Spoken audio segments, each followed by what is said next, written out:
मी ओमराज सरदार हिवाळी अधिवेशनाच्या आजच्या 8व्या दिवशी आपणा सर्वांचे स्वागत करतो। महाराष्ट्र लोक आयुक्त विधेयक 2022 हे विधानसभेत बहुमताने संमत झाले आहे। लोक आयुक्त विधेयकाचं कायद्यात रूपांतर झाल्यानंतर भ्रष्टाचाराला आळा बसेल। आता मुख्यमंत्री देखील लोक आयुक्त कक्षेत येणार आहेत।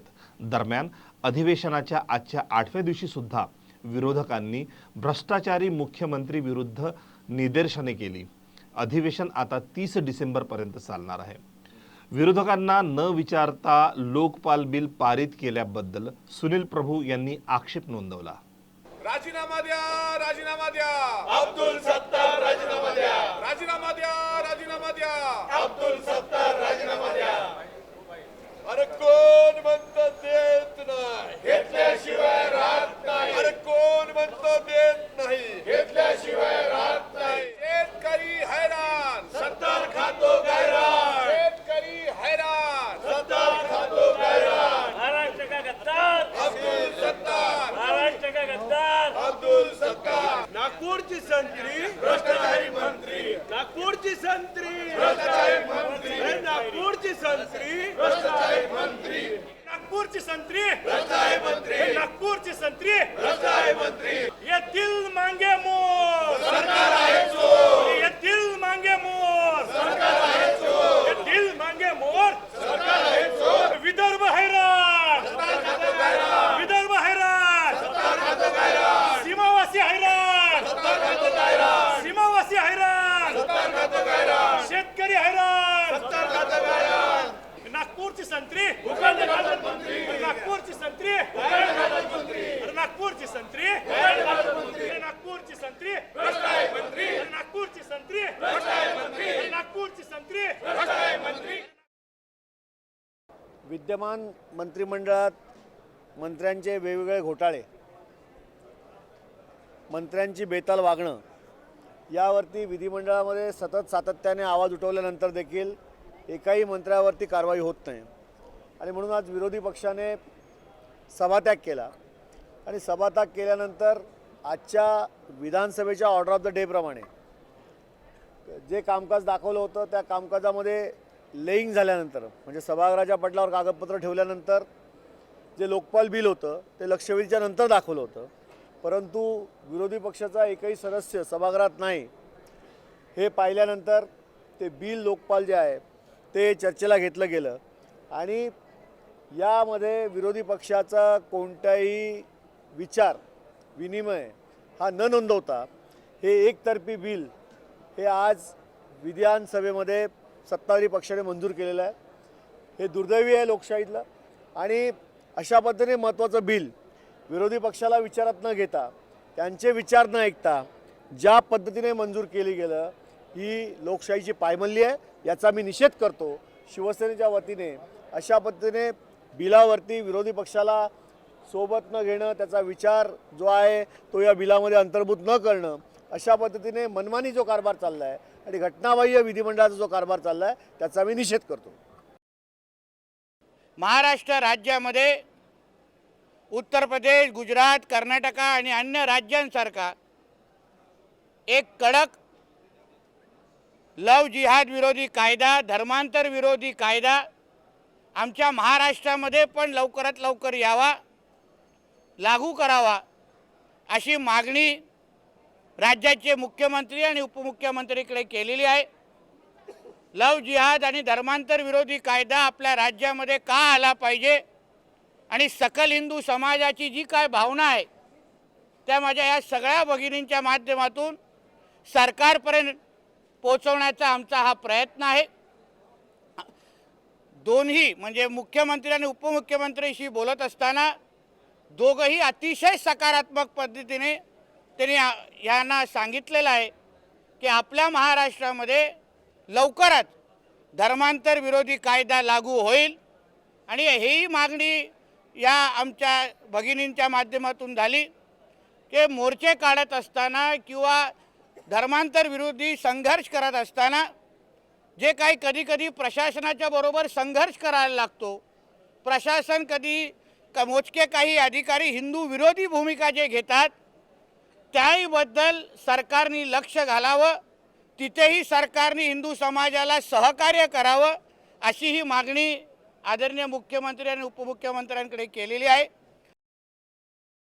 विरोधी पक्षनेते अजित पवार यांना सरकारने शासकीय विमान उपलब्ध करून दिले याबद्दल उलटसुलट चर्चा होत आहेत.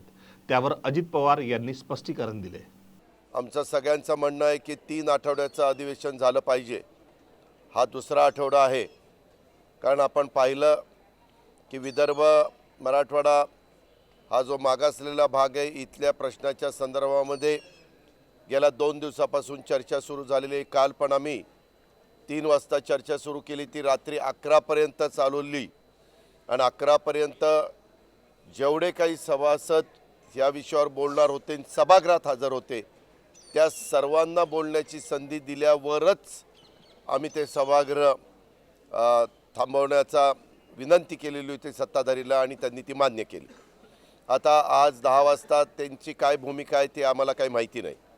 पण इथं आता अजय चौधरी, साळवीजी, बाकीचे सगळे आम्ही मान्यवर आहोत. आमची सगळ्यांची ती भूमिका आहे. आज एक झालं आहे, खरगे साहेब हे काँग्रेस पक्षाचे अध्यक्ष ऑल इंडियाचे, ते मुंबईला येत असल्यामुळं काँग्रेसचे बरेच मान्यवर हे त्या मिटिंगच्या करता मुंबईला गेलेले आहेत. काही जण आज जाणार आहेत आणि रात्रीच्या विमानाने त्या ठिकाणी परत येणार आहे. अशा प्रकारे आमची भूमिका आहे आणि 10 वाजता मी त्याच्या आमच्या सगळ्यांच्या वतीनं तिथं मांडणार आहे. कारण गेले 2 वर्ष आपल्या करोनाच्यामुळं नागपूर परिसरामध्ये अधिवेशन होऊ शकलं नाही, तर ते 3 आठवडे झालं तर आणखीन इकडच्या प्रश्नाला एक चर्चा करून न्याय देण्याकरता विरोधक पण यशस्वी होतील आणि सत्ताधारी पक्षाला पण जो काही निर्णय घ्यायचा असेल तो ते त्या ठिकाणी सांगू शकतील. ही बाब एक. आज मला जी माहिती मिळाली त्याच्यामध्ये माजी मंत्री विद्यमान आमदार अनिल देशमुख साहेब यांचा बेल झालेला आहे आणि असं बोललं जातं की आज ते सुटण्याची शक्यता आहे, परंतु त्यांना मुंबई बाहेर जाता येणार नाही अशा पद्धतीनं निकाल कोर्टाने दिलेला आहे. तो त्यांचा अधिकार आहे. तर राष्ट्रवादीच्या वतीनं जयंत पाटील साहेबांना पण आम्ही विनंती केली की तुम्ही सांगलीतनं तिथं या मुंबईमध्ये, आणि माझाही प्रयत्न आहे की मुंबईला जायचा. हे सगळं होत असताना काल मला शिंदे साहेबांनी विचारलं की बाबा उद्या कामकाज सल्लागार समितीची बैठक आपण घेतोय. मी त्यांना म्हणलं की उद्याच्या ऐवजी परवा घेतली तर बरं पडेल. ते म्हणाले कारण काय, तर मी त्यांना हे कारण सांगितलं कारण मी दुपारी निघणार होतो. तर त्यांनी 11 वाजता मी निघणार होतो. तर त्यांनी सांगितलं की असं करूया, 10 वाजता कामकाज सल्लागार समितीची मीटिंग लावतो आणि तुम्हाला मी शासनाचं विमान उपलब्ध करून देतो, तुम्ही त्याच्यातून जावा आणि तुमचं काम जे काय असेल ते करून परत या. त्याच्यामुळं मी माझा प्रोग्राम त्या ठिकाणी बदलला. दिलीप वळसे पाटील आम्ही दुपारी 1 वाजता शासनाचं विमान कुणी वापरावा हा सर्वस्वी अधिकार राज्याच्या प्रमुखांचा असतो आणि त्यांनी तशा पद्धतीनं सांगितल्यामुळं मी पण आज विरोधी पक्ष नेता आहे, मला पण कॅबिनेट मंत्रिपदाचा दर्जा आहे आणि आम्ही पण सरकारमध्ये असताना कधी काही प्रसंग आले तर अशा पद्धतीनं एकमेकाला सहकार्य करायचो. आणि त्याच्यामुळं कदाचित मी दुपारी 1 वाजता शासनाने उपलब्ध केलेल्या विमानातनं मुंबईला जाण्याची शक्यता आहे आणि परत त्याच विमानाने येण्याचं पण साधारण माझं नियोजन आहे. मी काल त्यांच्या वकिलांशी बोललो, आमच्या अधिवेशनाच्या संदर्भातली सगळी माहिती दिली. आज ते लोकप्रतिनिधी 4-5 लाख लोकांचं काटोलचं प्रतिनिधित्व करतात. नागपूर परिसरातच अधिवेशन आहे. ह्यामधल्या सगळ्या गोष्टीमुळे त्यांना अनेक दिवस अधिवेशनापासून वंचित राहावं लागलं आणि म्हणून कोर्टाने ती सगळी माहिती वकिलांनी कोर्टापुढं सादर करावी आणि सादर केल्यानंतर हा शेवटी सर्वस्वी अधिकार हा कोर्टाचा असतो. जसं काहींना बेल दिली तरी परदेशात जाण्याच्याकरता कोर्टाची परवानगी असेल तरच जाता येतं. तसं आता त्यांनी सांगितलेलं आहे की मुंबई बाहेर जायचं असेल तर कोर्टाच्या परवानगीशिवाय तुम्हाला जाता येणार नाही. शेवटी प्रत्येक नागरिकाने नियमाचं आदेशाचं पालन करायचं असतं आणि तशा पद्धतीनं अनिल देशमुख साहेब पण करतीलच. पण आम्ही काल रात्री त्यांच्या वकिलांना अधिवेशनाच्या संदर्भातली संपूर्ण माहिती कळवलेली. मी एक बघितलेलं आहे जवळपास 8 ते 10 अधिकाऱ्यांच्यावर, काही महसूल खात्याचे, काही पोलीस खात्याचे, असे वेगवेगळ्या अधिकाऱ्यांच्यावर कारवाई केलेली गेलेली आहे. अधिवेशनामध्ये दोन्ही बाजूचे विधायक हे आपल्या प्रश्नाला न्याय मिळावा आणि जर कोणी चुकीचं वागलं, नियमाच्या बाहेर वागलं, कुठंतरी त्या लोकप्रतिनिधीचा जाणीवपूर्वक अपमान केलेला असेल तर अशा वेळेस आम्ही मागणी करतो किंवा त्यांचं निलंबन करा. तशा पद्धतीच्या मागण्या झाल्या. परंतु मी जी माहिती घेतली त्याच्यामध्ये काही अधिकारी खरोखरी चांगले आहेत, परंतु दुर्दैवाने त्यांचं निलंबन झालेलं आहे. मी माझ्या परीनं विविध आयुधाचा वापर करून आम्ही लोक हा प्रश्न तिथं उपस्थित करणार आहोत. बीजेपी प्रदेशाध्यक्ष चंद्रशेखर बावनकुळे यांनी आज अजित पवारांवर निशाणा साधला. बारामतीचे राजकारण आता बीजेपीच्या ताब्यात येईल असे बावनकुळे म्हणाले. डर जिसको है, जिन्होंने सत्ता से पैसा कमाया, पैसा से सत्ता कमाई है, जिन्होंने गलत मार्ग से पैसा कमाया उनको डर है. और इनको डर लगता है अपोजिशन को, क्योंकि इनका पूरा जीवन जो गया है, पूरी लाइफ जो गई है, 22 साल 25 साल मंत्री बनने के बाद उनका जो साम्राज्य बढ़ा है वो साम्राज्य उद्ध्वस्त होने का डर लग रहा है. मेरा केवल एक दौरा बारामती में हुआ है, केवल एक. अब तो मैं बार बार जाने वाला हूँ. उनको डर लगने लग गया है. और कल उन्होंने जिस प्रकार से हाउस में चिढ़ के बोले, चिढ़ के, मैंने अजीत दादा को इस प्रकार से फर्स्टेड कभी देखा नहीं. कल बहुत ज़्यादा फर्स्टेड थे वो. और उन्होंने कहा कि हम करेक्ट कार्यक्रम करेंगे. अजीत दादा, अभी आप में इतनी हिम्मत नहीं है करेक्ट कार्यक्रम करने की. वो हिम्मत भारतीय जनता पार्टी में है. कभी आप 75 के ऊपर नहीं गए. आपकी पार्टी पूरे जीवन भर 75 नेताओं के ऊपर, 75 विधायक के ऊपर नहीं गई है. और अमेठी में भी करेक्ट कार्यक्रम हुआ था, ऐसा ही चैलेंज किया था.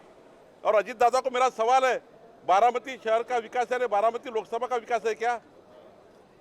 बारामती शहर का विकास है, पश्चिम महाराष्ट्र का विकास है क्या? बारामती शहर का विकास है, पूरे महाराष्ट्र का विकास है क्या? पश्चिम महाराष्ट्र में आज भी 22 साल मंत्रालय इनके पास रहे. पूरे महाराष्ट्र के बजट 70% इनके पास रहे. उसके बावजूद भी पश्चिम महाराष्ट्र में आधे एरिया में अकाल है, आधे एरिया में का विकास किया है. और विदर्भ मराठवाड़ा की बात तो कर ही नहीं सकते.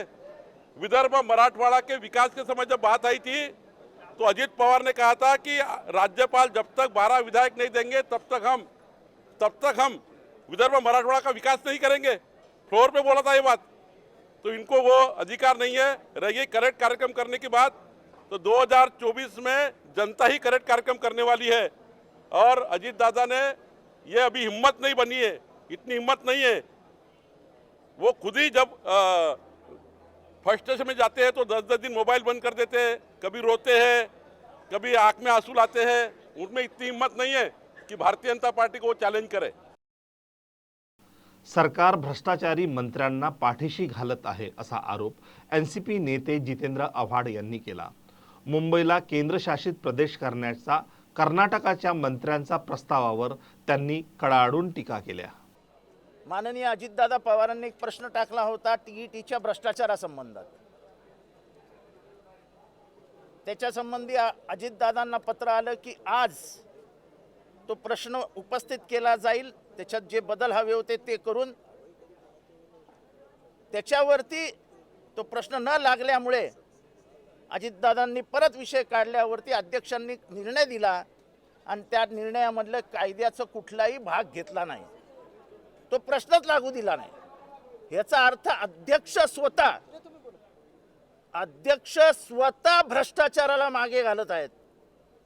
सभागृहाच्या खुर्चीवर बसल्यानंतर ते कुठल्याही पक्षाचे नसतात, पण ह्याच्यामध्ये एक ज्येष्ठ मंत्री गुंतला असल्यामुळे हा प्रश्न लागूच द्यायचा नाही, त्याची उत्तरं येऊच द्यायची नाही, ती पटलावर येऊ नयेत याची व्यवस्था स्वतः अध्यक्षांनी केली.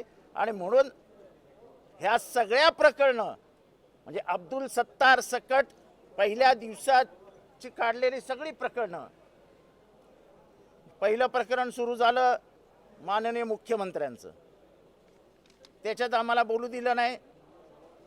मुख्यमंत्र्यावरती ताशेरे ओढलेले असताना मुख्यमंत्र्यांनी स्वतःची चूक कबूल केली असताना त्यावरतीही आम्हाला बोलू दिलं नाही. अब्दुल सत्तारांची एवढी गायरानाची प्रकरणं निघाली, एवढी TETची प्रकरणे निघाली, आम्हाला त्यावरतीही बोलू दिलं नाही.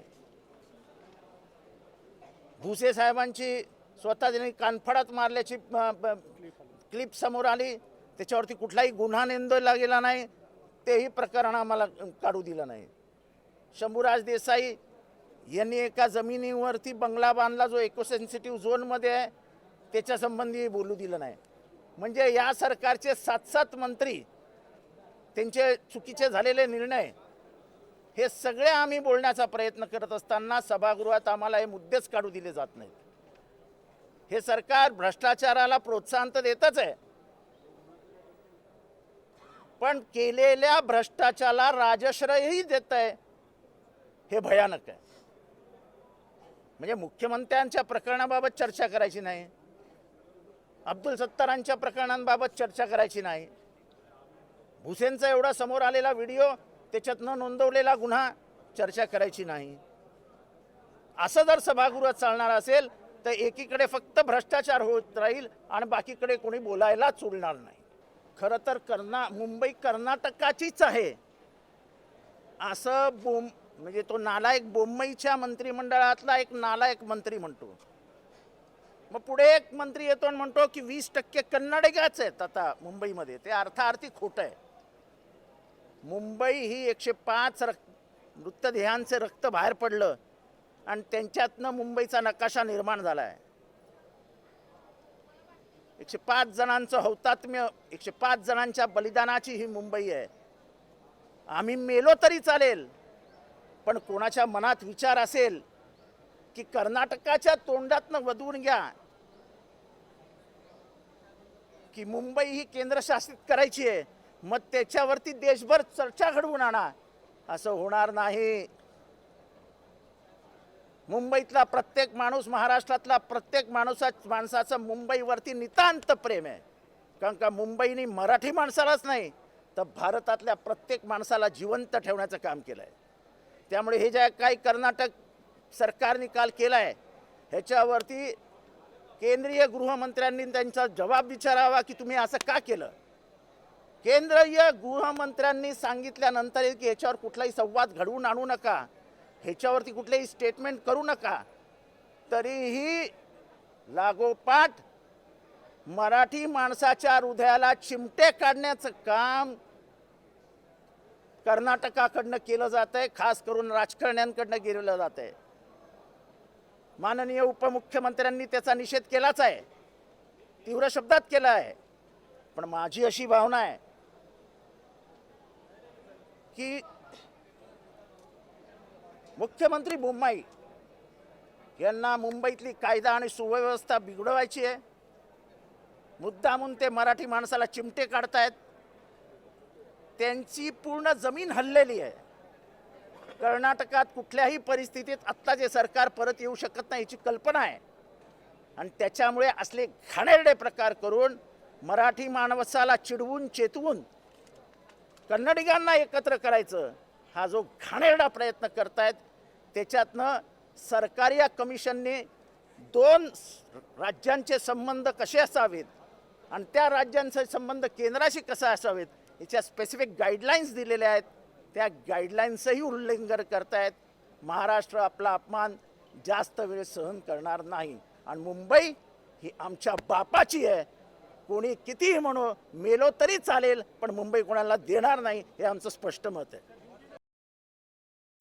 संत्रा आणि धान उत्पादक शेतकरी यांच्या संदर्भात अमोल मिटकरी विधान परिषदेमध्ये आक्रमक झाले. विदर्भ के जो किसान हैं वो चाहे संतरा उत्पादक किसान हो, कपास उत्पादक किसान हो, धान उत्पादक किसान हो या सोयाबीन उत्पादक किसान हो, ये अधिवेशन जो चल रहा है उसका ये दूसरा यानी दूसरा चरण अभी पूरा होने वाला है। 3 दिन अधिवेशन होने के लिए बाकी है और हमें पूरा विश्वास था कि महाराष्ट्र के कृषि मंत्री अब्दुल सत्तार हमारे सब किसानों के मसले को यहाँ पे हल करेंगे और महाराष्ट्र के विदर्भ के खासकर किसान बड़ी आस लगाए बैठे हैं इस अधिवेशन पर। लेकिन हम 2-3 दिनों से देख रहे हैं कि अब्दुल सत्तार नाम के जो महोदय यहाँ पे एकनाथ शिंदे साहब ने कृषि मंत्री करके बिठाए हैं, उन्हें इस बारे में कोई गलतफहमी यानी कोई दिलगिरी वो व्यक्त नहीं करते कि हम किसानों को न्याय नहीं दे पाए। इसके अलावा यानी इसके अपोजिट अगर देखेंगे तो कृषि मंत्री जो है उन्होंने भूखंड के घोटाले कैसे किए, ये महाराष्ट्र सरकार के ख्याल में विपक्ष ने ला देने के बाद भी अभी तक उन पर कोई कार्रवाई नहीं हुई।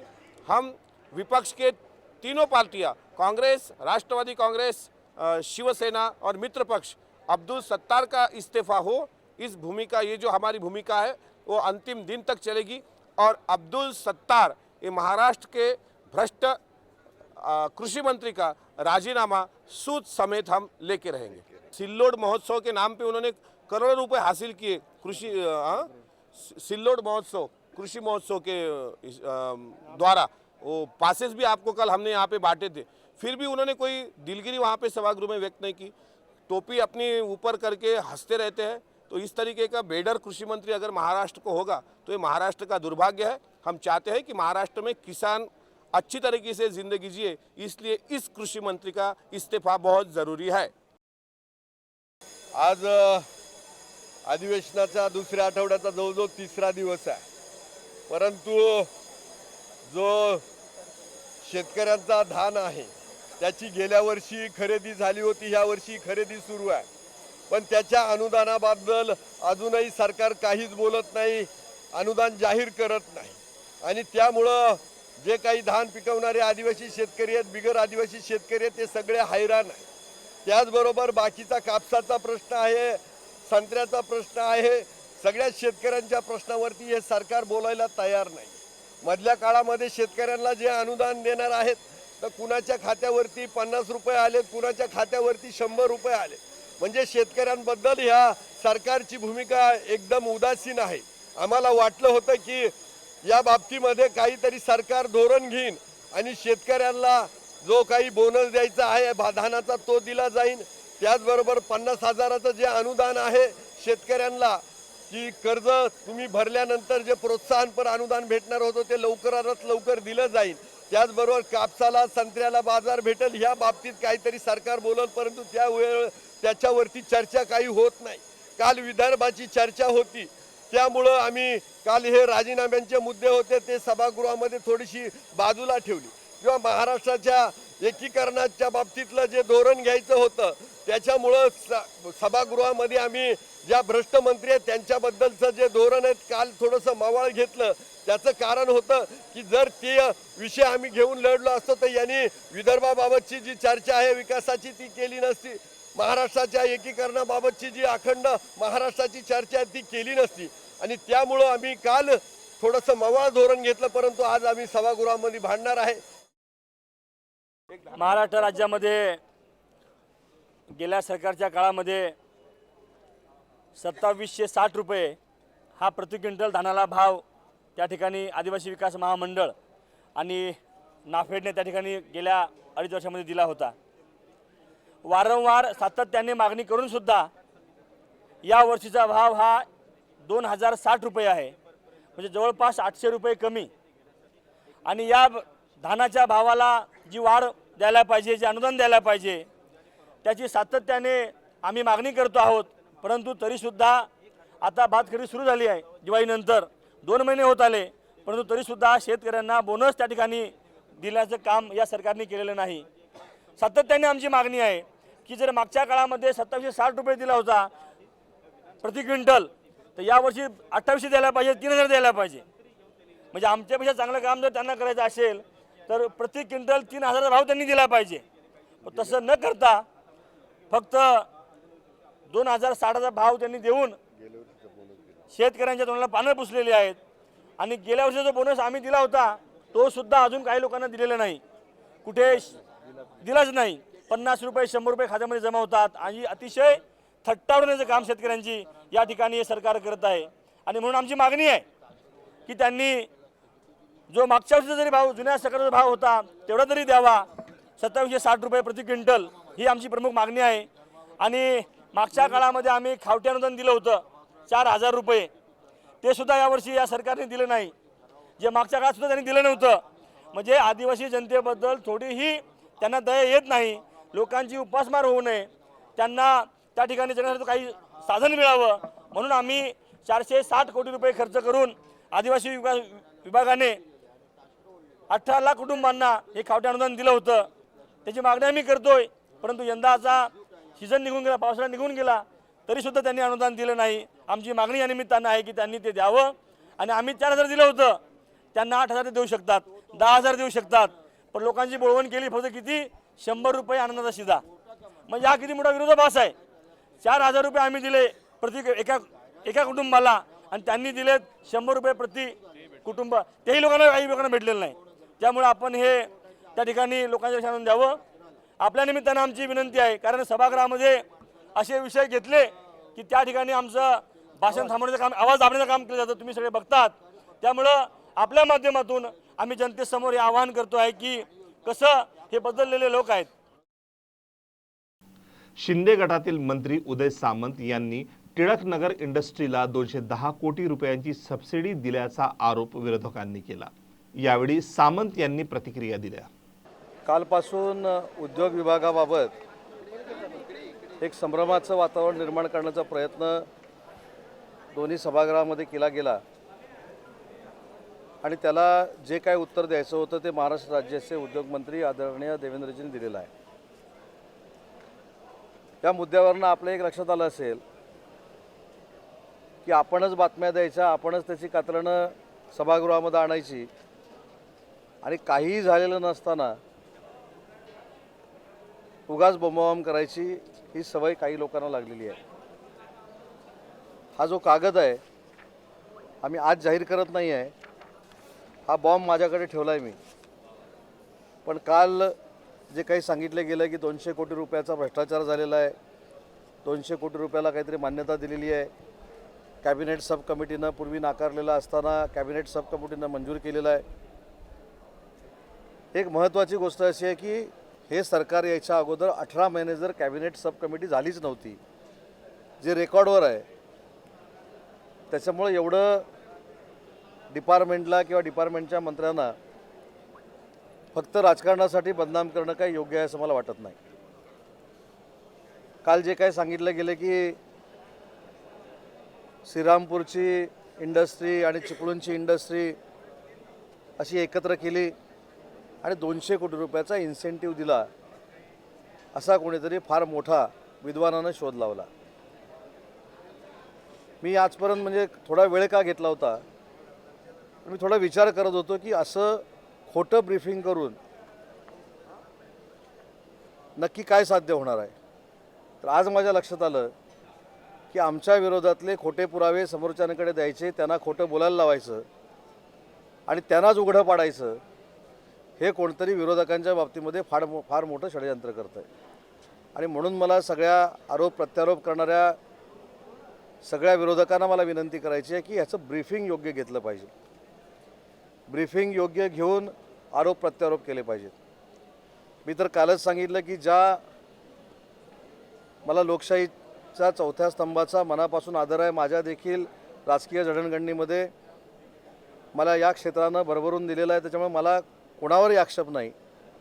परंतु काल जी बातमी छापली गेली आणि त्याच्यामध्ये असं सांगितलं गेलं की 200 कोटीचा भ्रष्टाचार आहे, तर शेवटी मला देखील माझी बाजू मांडण्याचा अधिकार आहे, कायदेशीररित्या बाजू मांडण्याचा अधिकार आहे. आणि म्हणून ज्या वर्तमानपत्रानं IQ बातमीवर ही बातमी दिलेली आहे त्याच्या संदर्भात मी कायदेशीर निर्णय घेणार आहे.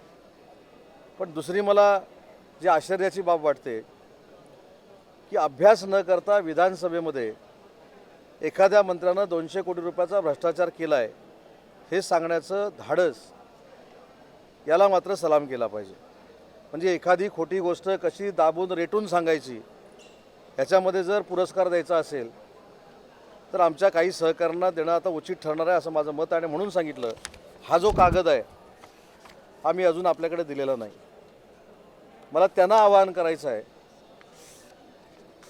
की मागच्या 2.5 वर्षामध्ये जे उद्योगमंत्री होते त्यांनी असा प्रकारचा कॅबिनेट सब कमिटीचा कधी निर्णय घेतला आहे का? मागच्या 7.5 वर्षामध्ये हा जाहीर केला पाहिजे. तो इन्सेंटिव्ह किती हजार कोटीचा द्यायचा मान्य केलेला आहे हे देखील जाहीर केलं पाहिजे. किती वर्षासाठी त्याचा बेनिफिट दिलेला आहे हे पण जाहीर केलं पाहिजे. आणि आतापर्यंत किती इन्सेंटिव्ह दिला आहे हे जाहीर केलं पाहिजे.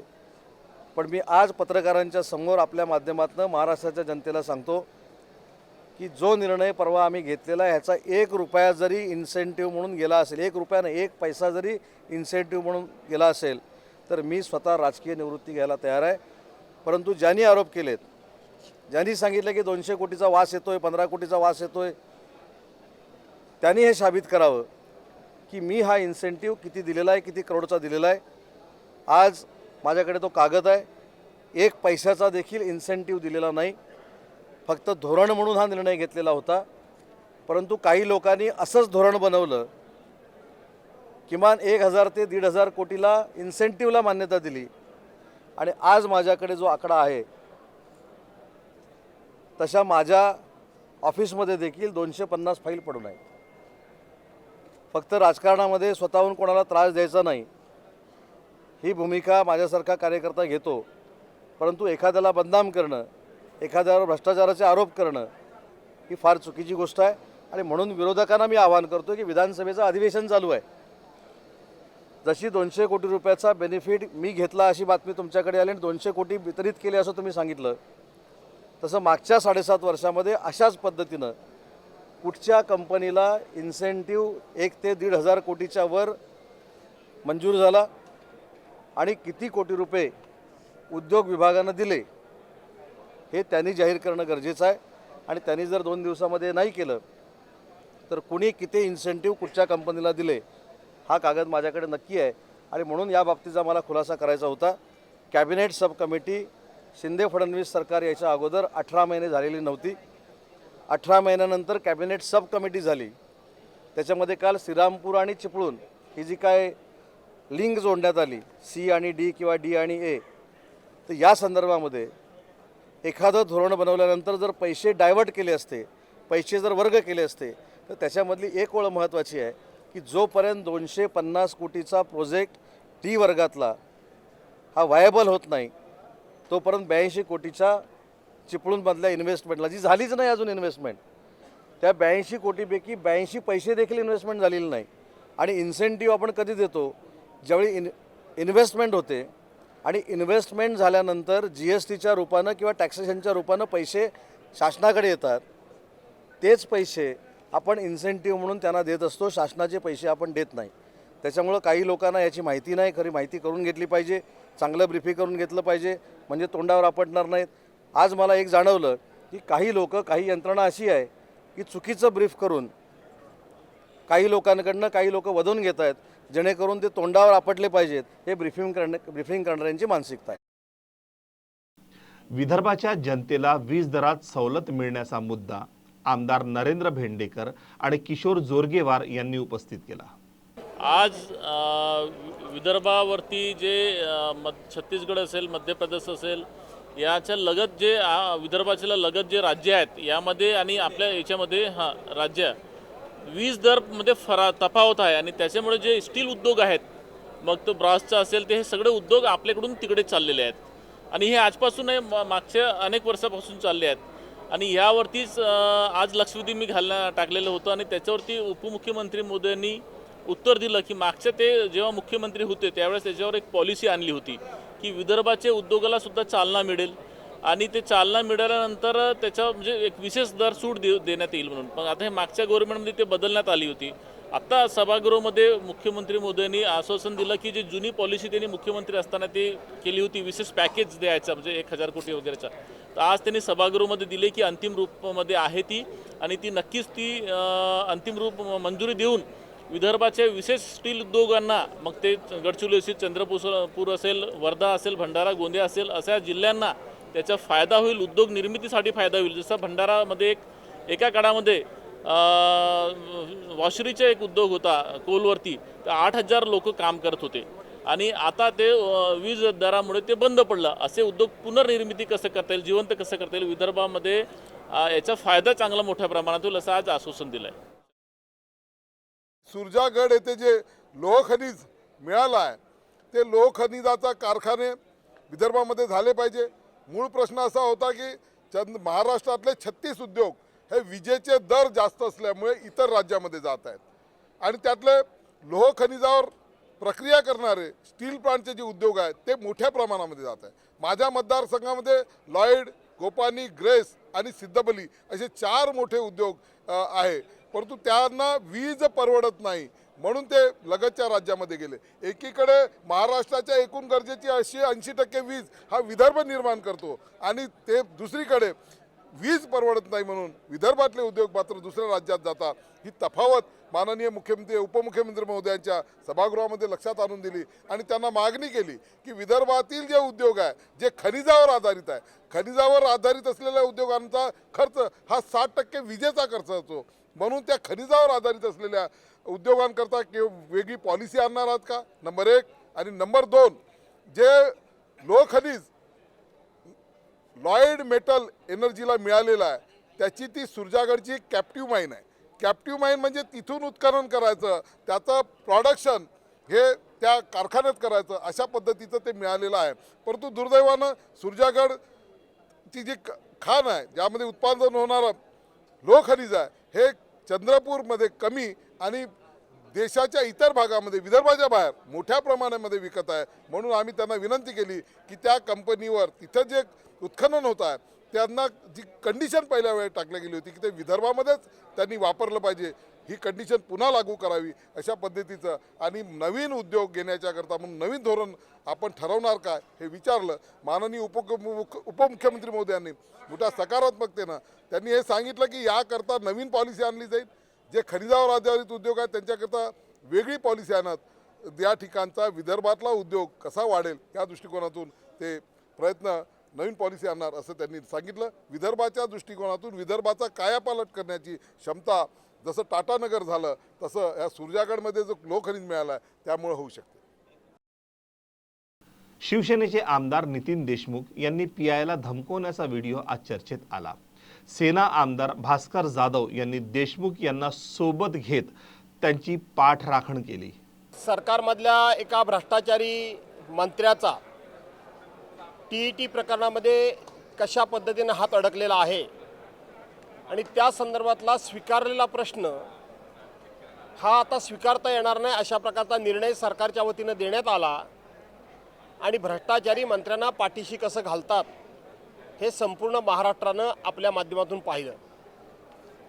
आत्ता एक प्रकार असा सभागृहामध्ये घडला की आत्ताच मी सभागृहामध्ये गेलो होतो आणि पॉईंट ऑफ इन्फॉर्मेशनच्या माध्यमातून मी सभागृहाच्या आणि राज्याचे उपमुख्यमंत्री तथा गृहमंत्री यांच्या एक गोष्ट निदर्शनात आणून दिली की काल संध्याकाळी रवी भवन येथे विधान परिषदेचे विरोधी पक्षनेते अंबादास दानवे यांच्या घरी आमचे पक्षप्रमुख आदरणीय उद्धवसाहेब ठाकरे यांची मीटिंग होती आणि त्या मीटिंगला विदर्भातल्या काही पदाधिकाऱ्यांना बोलवलेलं होतं आणि आमचे विदर्भातले अकोल्याचे आमदार नितीन देशमुख हे त्यांना घेऊन चालले होते आणि घेऊन जात असताना तिथं ड्युटीवर असलेल्या पोलिसांनी त्यांना अडवलं. अडवल्यानंतर त्यांना पासेस काढायला सांगितलं. त्यांनी पासेस काढण्याचं मान्य देखील केलं, परंतु तुम्ही बोलणारे कोण असं त्यांनी आमदार नितीन देशमुखांना त्या ड्युटीवरच्या अधिकाऱ्यांनी विचारलं. त्यावेळेला आमदार नितीन देशमुख यांच्या शर्टासमोर सातत्यानं जो आम्हाला आमदार म्हणून दिलेला बॅच असतो तो बॅच होता आणि तो बॅच त्यांनी दाखवला आणि मी आमदार आहे म्हणून सांगितलं. परंतु त्या बॅचबद्दल सुद्धा अतिशय असभ्य शब्दामध्ये आणि तितक्याच अशोभनीय आणि अपमानकारकजनक असे त्या अधिकाऱ्याने शब्द वापरले.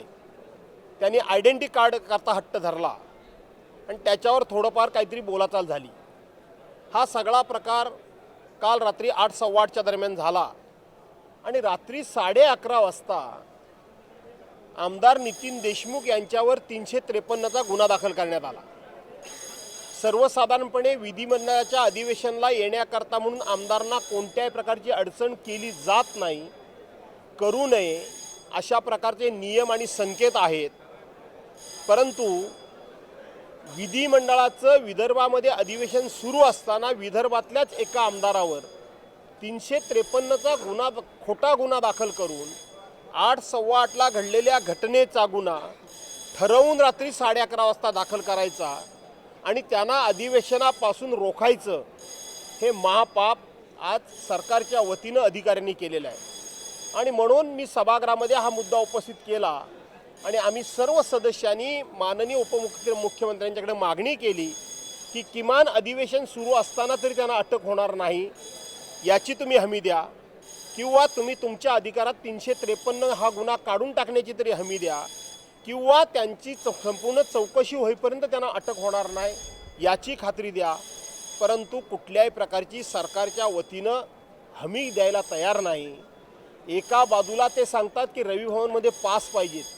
त्यांना मी सांगितलं की विधिमंडळामध्ये येण्याकरता एका आमदारांच्या पत्रावर दोघांनाच आतमध्ये येता येतं.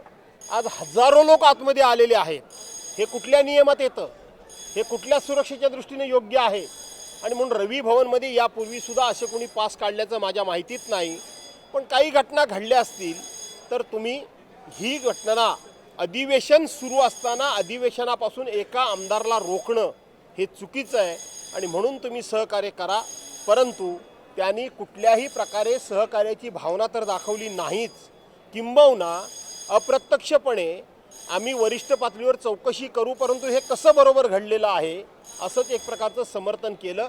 आणि म्हणून नाना प्रकारे प्रयत्न करूनसुद्धा त्यांना विधिमंडळामध्ये येण्यापासून रोखलं जातं आहे. ते अँटिसिपेटरी बेल करता कोर्टामध्ये संघर्ष करतायत. याच्या निषेधार्थ आम्ही सभात्याग केला. नितीन शिंदेंवर ही जाणीवपूर्वक सूडबुद्धीनं कारवाई आहे, कारण त्यावेळेला ते गुजरातमधून गुवाहाटीमधून तिथून मोठ्या हिमतीनं परत आले आणि त्यामुळे त्यांच्यावर राग असावा असंही शक्यता आहे. एका बाजूला सध्या सरकारमधले मंत्री हे लोकांना मारतायत, हे सरळ त्याचे व्हिडिओ आज आपण व्हायरल झालेले बघताय. त्यांचे आमदार तोडून टाकू, मोडून टाकू, गिनगिन मारू वगैरे भाषा करतायत, पण त्यांच्यावर कुठलाही गुन्हा दाखल होत नाही आहे. भर पोलीस स्टेशनमध्ये रिव्हॉल्व्हरमधून गोळ्या झाडल्या जात आहेत, परंतु त्याच्यावर गुन्हा दाखल होत नाही. पण एका आमदारला मात्र अधिवेशनापासून रोखलं जातं, हे अत्यंत निंदनीय आहे आणि निषेधार्ह आहे. माझ्या मतेने आमदार योगेश कदमांमध्ये खडाजंगी काही नाही. माझ्याबरोबर खडाजंगी करणं एवढं सोपं काम नाही आहे. मुद्दा एवढाच होता की खेडमधले एक नगराध्यक्ष आहेत, ते मनसे पक्षाचे आहेत. त्यांनी एका कार्यकर्त्याकरता म्हणून या ठिकाणी पूल बांधावा असं समाज कल्याण विभागाला पत्र दिलं आणि त्याच्या अनुषंगानं तो पूल बांधला गेला. योगायोगानं त्याच बाजूला वैभव खेडेकर जे आहेत त्यांनी काही बिल्डिंग बांधलेली आणि त्यांचे काही नातेवाईक पासा राहतात असं योगेश कदमांचं म्हणणं आहे. आणि म्हणून त्यांनी तो समाज कल्याण खात्याचा निधी आपल्याकरता वापरला असा त्यांचा आरोप आहे. मुळामध्ये तिकडे अनेक प्रकारची वस्ती आहे आणि अशी आम्ही शिफारस लोकप्रतिनिधी करतो, परंतु ते नियमामध्ये बसतं की नाही, त्या योजनेमध्ये ते काम बसतं की नाही, त्या कामावर कोणत्या योजनेतून पैसे खर्च करावे लागतात ह्याची तपासणी करणं हे संबंधित बांधकाम विभागाचं काम असतं. त्याला प्रशासकीय मान्य देणं हे जिल्हाधिकाऱ्यांचं काम असतं. त्याला पैसे रिलीज करणं हे सेक्रेटरींचं काम असतं. आम्ही शिफारस केली म्हणजे आम्ही दोषी झालो असं समजून वैभव खेडेकर दोषी आहेत, कारण त्यांनी कामाची मागणी केली, कामाची शिफारस केली, म्हणून त्यांच्यावर फक्त गुन्हा दाखल झाला. हे चुकीचं आहे. उद्या हे कोणावरही दाखल होऊ शकतं, हा माझा मुद्दा होता. मुंबईमधील ड्रग प्रकरणी शिवसेना आमदार सुनील प्रभू यांनी मुद्दा उपस्थित केला. मुंबई शहरातील कुरार गाव आणि दिंडोशी पोलीस ठाण्याच्या हद्दीमध्ये मोठ्या प्रमाणामध्ये ड्रग्सची विक्री करणे आणि या सगळ्या गोष्टी पोलिसांना कळवल्यानंतर कुरार आणि दिंडोशी पोलीस ठाण्याच्या हद्दीमध्ये ड्रग्स विक्रेत्यांना पकडलं जाणं आणि त्यानंतर अशाच पद्धतीने मोठ्या प्रमाणामध्ये सतत या ड्रग्सच्या विक्रीची कारवाई सुरू असणे, यामुळे सर्वसामान्य घरातील पालक, एक तरुण पिढी व्यसनाधीन होऊन ती समाजापासून दुरापास्त होत आहे. म्हणून जे भीतीचे वातावरण आहे याबद्दलची लक्षवेधी मी आज विधानसभेमध्ये मांडली होती.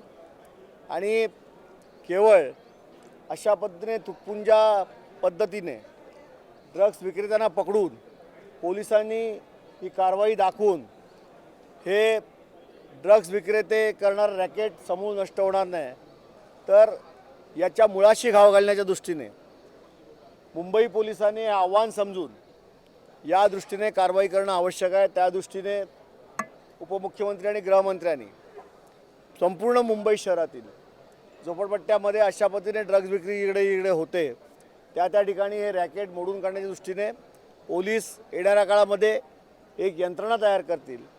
जी यंत्रणा आहे ती अधिक सक्षम करतील आणि याच्या मुळाशी जाऊन हे ड्रग्स विक्रेते जे आहेत, जे सप्लायर आहेत, त्यांच्यावरच घाव घालून कायमस्वरूपी याचा बिमोड करण्याच्या दृष्टीने मोठ्या प्रमाणामध्ये येणाऱ्या काळामध्ये कारवाई होईल असं आश्वासन उपमुख्यमंत्र्यांनी या लक्षवेधीला दिलेलं आहे. अहमदनगर जिल्ह्याचे नामकरण अहिल्याबाई होळकर करावे अशी मागणी विधान परिषदेमध्ये गोपीनाथ पडळकर यांनी केली. गेल्या अनेक दिवसापासून महाराष्ट्रातील लोकांची लोकभावना होती की अहमदनगर जिल्ह्याचं नाव बदलून अहमदनगर करण्यात यावं. आज सभागृहामध्ये तारांकित प्रश्न मी टाकलेला होता. देशामध्ये पुण्यश्लोक अहिल्यादेवी होळकरांचं काम हे सगळ्यांना माहिती आहे.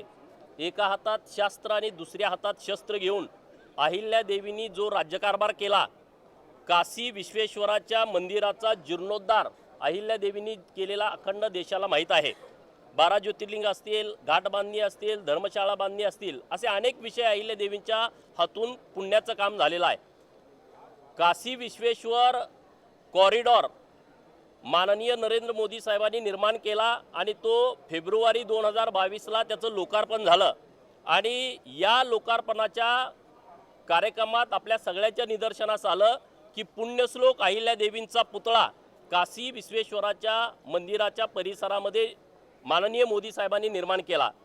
आणि केंद्र सरकारनं ही दखल घेतली. राज्य सरकारनं अहमदनगर जिल्ह्याचं नाव बदलून पुण्यश्लोक अहिल्यादेवी नगर करावं अशी मागणी आज आम्ही सभागृहात केली. सरकारच्या वतीनं माननीय मुख्यमंत्री महोदयांच्या वतीनं माननीय मंत्री दीपक केसरकर साहेबांनी उत्तर दिलं आणि त्यामध्ये त्यांनी स्पष्टपणे सांगितलेलं आहे की आम्ही सरकार अहिल्यादेवींचं नाव हे अहमदनगर जिल्ह्याला देण्याचं आम्ही सकारात्मक आहोत, पॉझिटिव्ह आहोत. आणि तशा पद्धतीचा अहवाल माननीय आयुक्त अहमदनगर, माननीय तहसीलदार अहमदनगर, माननीय पोस्ट खाता आहेत त्याचे प्रमुख, रेल्वे खात्याचे जे काही प्रमुख आहेत त्यांच्याकडून सगळा सविस्तर प्रस्ताव मागवलेला आहे. आम्ही त्यांच्याकडे हा प्रश्न केला की तुम्ही किती दिवसामध्ये टाइम बाउंड सांगा आम्हाला, किती दिवसामध्ये तुम्ही अहिल्यादेवींचं नाव अहमदनगर जिल्ह्याला द्याल. तर येत्या काही दिवसामध्ये आम्ही कॅबिनेटच्या समोर हा विषय आणू आणि परिपूर्ण प्रस्ताव केंद्र सरकारकडे पाठवू. अशा पद्धतीचं सरकारच्या वतीनं सकारात्मक भूमिका घेतलेली आहे. मी महाराष्ट्रातील अहिल्यादेवींच्या वरती प्रेम करणाऱ्या सर्व लोकांच्या वतीनं सरकारचं विशेष अभिनंदन करतो. दुसरा विषय आहे मराठवाडा मुक्ती संग्रामच्या विषयामध्ये ज्यांनी अग्रेसर भूमिका घेतली, इंग्रजांच्या विरोधामध्ये आणि निजामांच्या विरोधामध्ये जे ताकदीनं लढले, ते नवसाजी नाईक यांचा इतिहास महाराष्ट्रातील लोकांच्या समोर यावा. आणि इसापूर धरण जे आहे त्या धरणाला, जलाशयाला नाव हे आद्य क्रांतीवीर नवसाजी नाईक यांचं देण्यात यावं अशा पद्धतीची मागणी मी सभागृहात केली होती. जलसंपदा खात्याचे मंत्री, राज्याचे उपमुख्यमंत्री माननीय देवेंद्र फडणवीस साहेबांनी याही गोष्टीला सकारात्मक उत्तर दिलेलं आहे. म्हणजे येत्या काही काळामध्ये त्या जलाशयाला आद्य क्रांतीवीर नवसाजी नाईक यांचं नामकरण करण्यात येईल अशा पद्धतीनं सरकारच्या वतीनं उत्तर मिळालेलं आहे. मी सरकारचं आपल्या माध्यमातून विशेष अभिनंदन करतो. मुंबई कृषी उत्पन्न बाजार समिती बाबतीमध्ये एक लक्षवेधी मांडण्यात आली होती. त्या लक्षवेधीमध्ये टॉयलेट घोटाळ्याच्या संदर्भामध्ये चौकशी करण्याचे आदेश, फेर चौकशी करण्याच्या बाबतीमधलं उपमुख्यमंत्री यांनी मान्य केलेलं आहे. माझं एवढंच म्हणणं आहे की ही फेर चौकशी करताना पूर्वीच अशा प्रकारची राज्य शासनाने त्या ठिकाणी फेरचौकशी केलेली आहे. कोर्टाच्या आदेशाप्रमाणे ही फेरचौकशी करत असताना उच्च अधिकाऱ्याच्या माध्यमातून चौकशी झाली, त्यात क्लीन चिट दिली, त्याचा अहवाल हा त्या ठिकाणी कोर्टामध्ये सबमिट झालेला आहे. असं असताना राजकीय द्वेषापोटी आमच्यासारखे कार्यकर्ते आक्रमकतेने विरोधामध्ये भूमिका मांडत असलेल्याच्या माध्यमातून या ठिकाणी अशा प्रकारची सूडबुद्धीतून फेरचौकशी करण्याचा अधिकार आहे का, हा पहिला प्रश्न.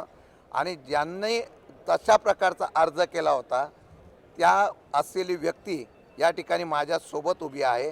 त्यांनी विनंती केली की मला हा अर्ज मागे घ्यायचा आहे. उलट या ठिकाणी राजकारणामध्ये माझ्यासारख्या माणसाला आणि संचालक म्हणून बॉडीला अडचणीत आणण्यासाठी या लोकांनी त्यांना मंत्रालयाच्या बाहेर आत्महत्या करण्याच्या संदर्भामध्ये सुद्धा त्या ठिकाणी प्रवृत्त केलं होतं.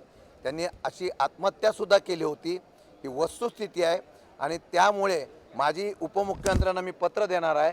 ही चौकशी आपण करत असताना ही करणे गरजेचं नाही, तर ज्यांनी ज्यांनी या संदर्भामध्ये या व्यक्तीला आत्महत्या करण्यासाठी मंत्रालयाच्या बाहेर सांगितलं आहे त्याचीसुद्धा तुम्ही चौकशी करावी, अशा प्रकारची माझी मागणी आहे. नियम 293 अन्वये विदर्भ मराठवाड्याच्या विकासासंबंधीचा प्रस्ताव मांडलेला होता.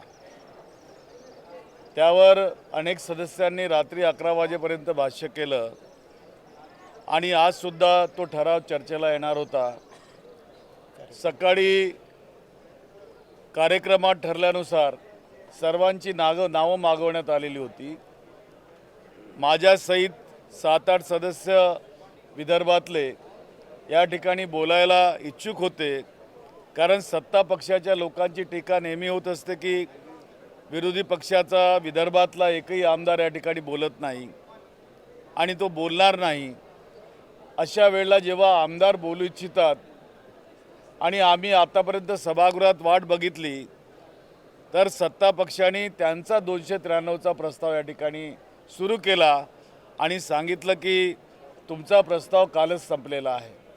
एक प्रकारे विरोधी पक्षांच्या भावनांना वैदर्भीय आणि मराठवाड्यातील लोकप्रतिनिधींच्या भावनांना या ठिकाणी छेद देण्याचा प्रयत्न सत्ता पक्षांनी या ठिकाणी केला आहे.